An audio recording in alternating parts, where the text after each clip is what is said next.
প্রিয় বন্ধুরা, দেখতে পারছেন এটা হচ্ছে একটা মসজিদ।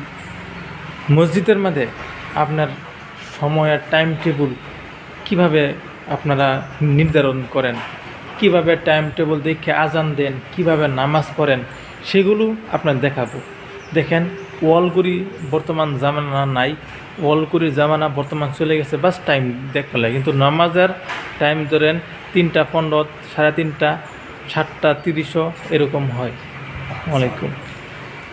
তো গতিকে আপনাদেরকে আমি দেখাবো ঘড়ি, যে ঘড়িতে নাকি আপনার টাইম টেবিল সব কিছু আর কি, মানে টাইম টু টাইম নামাজ পড়া ফরজ। তাহলে আপনার বুট লাগানি লাগবে না। আমাদের বড় বড় মসজিদে, আমাদের আসামের বাঙ্গালের বড় বড় মসজিদে আমরা কি দেখি, যে মসজিদের মধ্যে টাইম টেবিলের ছাড় দেওয়া আছে। তারপরে হয়তো কালো বুটের মাঝে আপনার চক দিয়ে লেখা আছে, ডেলি ডেলি লিখতে হয় টাইম টেবিল। তাহলে আপনাদেরকে আমি এরকম একটা ঘড়ি দেখাবো, যে ঘড়ি নাকি আপনার সমস্ত ওয়াক্তের নাম টাম সব লেখা আছে।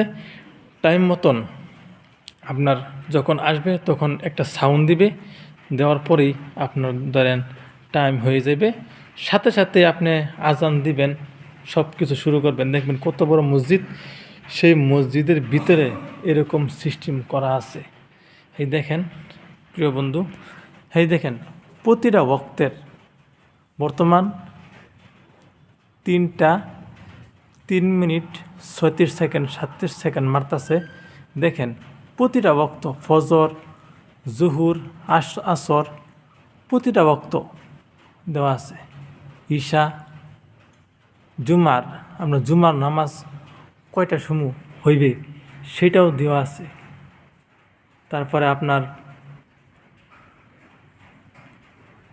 কোনো দিন আপনার টাইম টেবিল বদলাতে হইবে না, অটোমেটিকলি টাইম টেবিল নামাজের বক্ত অটোমেটিক বদলে যাইবে, কোনো সুইচ দেওয়ার দরকার নাই।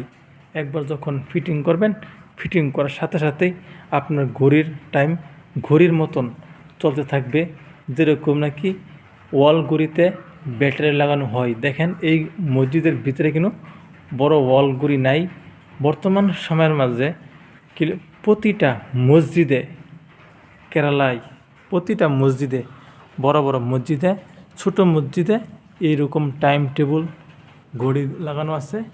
সব কিছু, ইশাকের নামাজ কয়টার সময় হয়, হ্যাঁ, সব কিছু টাইম টেবিল এখানে দেওয়া আছে। তো এরকম করে আপনারা অবশ্যই একটা ঘড়ি কিনে নেন, যাতে করিয়া কোনো আপনাদের টাইম টেবিল ডেলি বোর্ডের মধ্যে যাতে লিখতে না হয়।